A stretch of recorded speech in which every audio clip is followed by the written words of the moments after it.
Oui, donc je reviens là, je peux plus m'en empêcher. Je voulais juste faire une vidéo vite fait sur les stars, les célébrités, vite fait, sur ce qui s'est passé ces temps-ci. Euh, Bon, après, j'aime pas trop faire genre de la... Enfin, je sais que déjà qu'il y a plein de gens qui font des revues sur les stars et tout, mais bon, je veux juste donner mon avis encore, hein, comme d'habitude. Et donc, je pense comme tout le monde, j'ai vu le nouveau clip de Nicki Minaj. Euh, Nicki Minaj. Le clip là, No Faute, bon, la chanson ça fait un moment qu'elle est sortie, mais le clip il est sorti hier et il y a déjà plus de 6 000 vues, pardon 6 millions de vues. Moi hier je l'ai vu quand il y avait 400 000 et là aujourd'hui c'est 6 millions de vues donc bon, c'est quelque chose quand même. Bon voilà, moi laisse tomber le clip, choquée. J'avais déjà vu des photos sur Instagram mais là vraiment elle m'a choquée. Elle est trop folle avec son tissage jusqu'au genou. C'est pas jusqu'aux fesses, jusqu'au genou.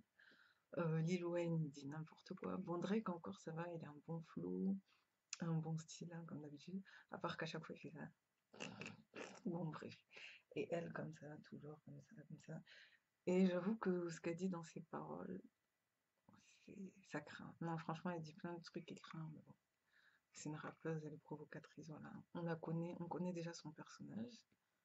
Même si c'est une bonne rappeuse et tout, mais c'est vrai que ce qu'elle dit dans ses chansons, spirituellement parlant, franchement, c'est grave. Mais bon, pour ceux qui sont croyants, voilà, ils savent pourquoi, je pense. Et bon, en fait, Rémima aussi, je voulais parler de Rémima. Je trouve que Rémima, elle est pas maligne, franchement. Elle est vraiment pas maligne, puisque c'était clair qu'elle allait perdre face à Nicki Minaj.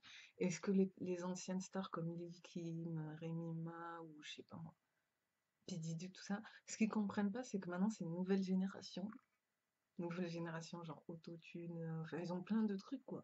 Ce qui fait qu'ils peuvent pas vraiment rivaliser.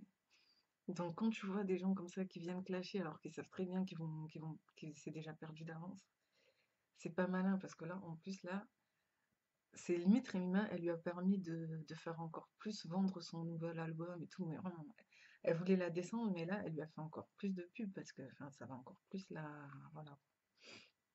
voilà, augmenter son trou de popularité, je pense. Bon, bref, ce que je voulais dire. Donc, et j'ai vu une vidéo de The Vigilant Christian. Cette chaîne est bien. Et j'aime bien son décryptage. Franchement, ce qu'il a dit, c'est intéressant. Donc, pour ceux qui veulent aller voir, je crois que je mettrai le lien en bas. Et je voulais parler aussi d'autres stars. En fait, ce week-end, j'ai regardé un article vite fait sur la star, comment elle s'appelle? Tiwa Savage. Moi, je suis pas trop fan d'elle. Je connais juste sa chanson I know you, Kala, oh, Kala. Donc voilà, c'est une bonne chanteuse. Mais je trouvais ça bizarre. Je suis tombée sur un article en plus qui date de l'année dernière, comme quoi son mari, il voulait se suicider. Il avait fait une tentative de suicide. Et il y en a qui disent que oui, enfin, parce qu'elle disait que c'est elle qui souffrait, que c'est lui qui l'a trompée, tout ça. Moi, j'ai trouvé ça bizarre, hein, que lui faisait des dépenses et tout. Vous allez me trouver bizarre, mais moi, je trouve qu'au contraire, j'ai l'impression que peut-être c'est Tiwa, que c'est son copain qui a raison, et que c'est peut-être Tiwa qui l'a trompé avec son producteur, parce qu'apparemment, elle a couché avec le producteur de son label, nanana. Moi, je pense que c'est plutôt l'inverse. C'est Tiwa peut-être qui fait des trucs, et c'est lui qui souffre. Moi, je pense, parce que c'est bizarre qu'il ait voulu se suicider. Franchement, moi, je soupçonne même qu'elle essaie peut-être de sacrifier son mari. Non, franchement, c'est triste, mais voilà, ces stars, elles sont capables de tout. Donc voilà, j'étais tombée sur ça, et je suis tombée sur un autre article aussi, je mettrai le site en bas, sur une famille qui s'appelle la famille Pembe. Je connaissais pas la famille Pembe, et c'est une famille congolaise, riche congolaise en fait. Ce sont des métis comme ça. Le père, j'ai oublié comment il s'appelle, Didas Pembe, je crois. Et sa femme, c'est Lina Bologna Pembe, quelque chose comme ça. Ce sont des métis en fait. Ils ont une belle famille, ils ont 6 filles et tout, ils sont riches. Et le père, c'est le ministre de l'écologie, je crois, ministre du parti écologiste au Congo. Et il est proche de Kabila. Donc ça veut tout dire. Bon voilà, je veux pas le critiquer, mais ça veut tout dire. En plus, sur les photos sur internet, il est là, avec des cigares, comme ça, là. Un peu genre, je fais partie de l'élite. Donc voilà. Et en fait, ils veulent sortir une émission qui va s'appeler, je crois, c'est pas sûr, mais j'ai vu des pubs comme quoi ils voulaient sortir une émission qui va s'appeler L'incroyable famille Pembe. Genre un peu comme l'incroyable famille Kardashian. Moi, quand j'ai vu ça, je me suis dit, mais tant mieux pour eux. C'est une belle famille. Franchement, je vais pas cracher sur la soupe. Ils ont des belles filles, instruites, elles sont belles. Mais vraiment, c'est vrai que toutes leurs filles, elles sont belles. Et j'en ai vu une qui a les yeux clairs comme ça. Elles sont magnifiques parce que je crois la maman, elle est mélangée italienne et congolaise. Elle est carteron. Et le père, je crois, il est métis congolais aussi. Et il a les yeux clairs, donc toutes leurs filles sont belles. Ils sont riches, enfin, ils ont tout ce qu'ils veulent en fait. Ils ont la belle vie et tout. Et la femme, la maman, je crois, c'est une femme d'affaires. Elle tient des boutiques de vêtements et tout. Et moi, enfin, j'ai rien contre leur émission, mais je trouve ça un peu osé. Je trouve que chez nous, quand même, au Congo, quand même, les gens, ils sont un peu fiers. Des fois, on n'a pas de pudeur, voilà. On n'a pas de, on n'a pas d'humilité, je trouve.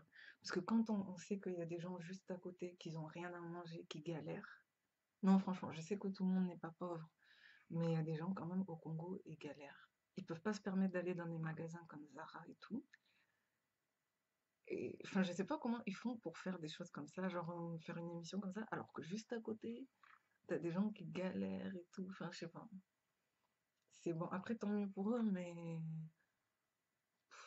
je sais pas. C'est un gros décalage. En plus, ils travaillent pour l'écologie, mais en même temps, ils tiennent des boutiques de vêtements. Je trouve ça bizarre un peu. Sachant que les vêtements, pour fabriquer des vêtements, ça demande beaucoup de travail, beaucoup de produits. Donc voilà, ce sont des Congolais, une famille en plus croyante, parce qu'avant, le monsieur faisait partie d'un parti chrétien, je crois.